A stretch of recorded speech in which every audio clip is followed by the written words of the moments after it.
It took just 7 minutes. 7 minutes to pull off one of the most brazen museum heists in modern history. But here's what's shocking. The thieves knew exactly what they were doing, and there are details about this story that should terrify every museum in the world. On Sunday morning, October 19, 2025, while tourists lined up to see the Mona Lisa, 4 thieves dressed as construction workers broke into the Louvre and stole Napoleon's crown jewels. Worth over $100 million, priceless pieces of French history, gone. And the craziest part, security saw it happening. The alarms were screaming, and they still got away. Let me tell you what really happened. It's 9:30 in the morning. The Louvre has been open for 30 minutes. Hundreds of tourists are already inside, walking past the glass pyramid, taking selfies, heading to see the world's most famous painting. Outside, on the center-facing side of the building, a truck pulls up. On the back, a furniture elevator, one of those extending ladders contractors use to move things into high-rise apartments. 4 men in yellow construction vests hop out. They set up orange traffic cones around their work area. To everyone passing by, it looks completely normal. Just another day of construction in Paris. But these weren't contractors. The men extended the ladder up to a second-floor balcony, specifically targeting the Apollo Gallery, home to the French crown jewels. They pulled out an angle grinder and started cutting through the window. The sound was loud. Sparks were flying. Museum staff inside heard what sounded like stomping on the glass. Security guards started shouting for people to evacuate, the alarm system blaring. But here's the thing, the thieves didn't care. They knew they had time. 4 minutes. That's all it took once they got inside. They smashed through 2 high-security display cases using their angle grinders. They grabbed 9 pieces of jewelry, crowns, necklaces, brooches, earrings, all dripping with diamonds, emeralds, and sapphires. Then they climbed back out the window, down the ladder, onto 2 Yamaha scooters they had waiting, and disappeared into Paris traffic. By the time police arrived, they were gone. Witnesses saw them speeding southeast on Highway A6, heading toward Lyon. The entire operation, from window to getaway, 7 minutes. Let me break down what they took, because this wasn't random. These thieves knew exactly which pieces to grab. First, a sapphire and diamond tiara worn by Queen Marie-Amélie and Queen Hortense. This crown has 1,083 diamonds and 24 Ceylon sapphires that can actually be detached and worn as brooches. It's been passed down through French royalty for over 200 years. Second, an emerald necklace and matching earrings, a wedding gift from Napoleon to his second wife, Marie-Louise, in 1810. 32 perfectly cut emeralds surrounded by 1,138 diamonds. Third, a pearl and diamond tiara commissioned by Napoleon III for his marriage in 1853. It contains 212 pearls and nearly 2,000 diamonds. Fourth, a massive bow brooch from Empress Eugénie's bodice with over 2,400 diamonds and several other pieces, each worth millions. But here's what's wild. They also tried to steal a 9th piece, Empress Eugénie's crown, featuring 1,354 diamonds and 56 emeralds. They dropped it during their escape. Police found it outside on the ground, damaged. Even the piece they left behind would be worth a fortune. French officials are calling the stolen collection priceless and of inestimable historical value. The culture minister said the thieves knew exactly where they were going. Now here's what they're not telling you in the headlines. This wasn't the first warning. The Louvre has been struggling with security issues for years. Staff went on strike earlier this year, complaining about chronic understaffing and too few eyes on too many rooms. Museum employees have been sounding the alarm about overcrowding and under-resourcing for a long time. A security report found that while the Louvre had done studies about improving security, the operational implementation appears uneven and generally very limited.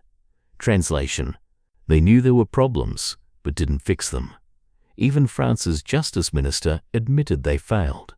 He said one can wonder about the fact that, for example, the windows hadn't been secured, about the fact that a basket lift was on a public road. What is certain is that we have failed. Think about that. The world's most visited museum, 9 million people every year, and the windows weren't properly secured. A truck could just pull up on a public road with a ladder in broad daylight while the museum was open. But here's the really terrifying part. Experts say museums are now soft targets. Thieves aren't stealing famous paintings anymore because those are too easy to recognize and impossible to sell. Instead, they're going after jewelry and artifacts that can be broken apart, melted down, or have their stones recut. Art recovery expert Christopher Marinello warned that if these thieves just want quick cash, they might melt down the precious metals or recut the diamonds with no regard for the piece's integrity. These pieces of history could be destroyed forever. Another expert called this a national disaster for France. These aren't just expensive trinkets, they're pieces of French history worn by queens and empresses, connected to Napoleon himself. Here's what makes this even more disturbing. This isn't an isolated incident. France is facing a wave of museum heists, and the pattern is terrifying. Just 1 month before the Louvre robbery, in September 2025, thieves broke into Paris's Natural History Museum and stole $1.7 million worth of gold nuggets. Same city, similar method, break in, grab valuables, disappear, and get this, prosecutors just announced they arrested a woman connected to that heist. The investigation revealed it was organized crime with multiple accomplices working together. But it gets worse. That same month, thieves hit a museum in Limoges and stole $11 million worth of antique Chinese porcelain. 2 major museum heists in France in the same month, and then the Louvre gets hit the next month.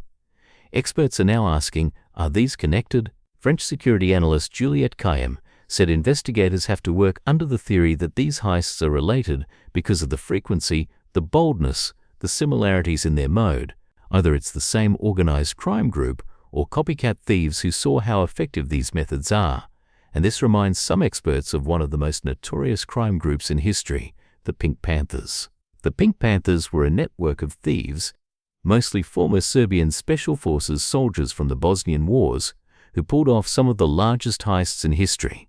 Between the 1990s and mid-2010s, they stole over $500 million worth of jewels and art from museums and jewelry stores across Europe and Asia. Their trademark? Military precision, weeks of surveillance, expert planning, in and out in minutes. Sound familiar? One Pink Panther heist in 2019 targeted Dresden's Green Vault Museum in Germany. The thieves smashed into display cases with an axe, stole over $120 million in royal jewels, and used a fire extinguisher to spray foam everywhere to hide their DNA. It was almost identical to what just happened at the Louvre. 5 men from the notorious Remo crime family were eventually convicted for that Dresden heist, but the Louvre thieves still at large. French criminologist Alain Bauer, who's working on the case, told reporters, "We will catch them. I don't think we will capture the jewels. That should tell you everything." Even the experts believe these pieces are gone forever, probably already broken apart, diamonds recut, gold melted down. And here's the really chilling part. The Louvre has been robbed before, multiple times. The most famous theft, 1911. An Italian handyman named Vincenzo Perugia hid inside the museum overnight, walked up to the Mona Lisa the next morning, lifted it off the wall, tucked it under his coat, and walked right out the door. It took 28 hours for anyone to even notice it was missing because staff assumed it was being photographed somewhere else. That theft made the Mona Lisa world famous. Before 1911, it was just another Renaissance painting.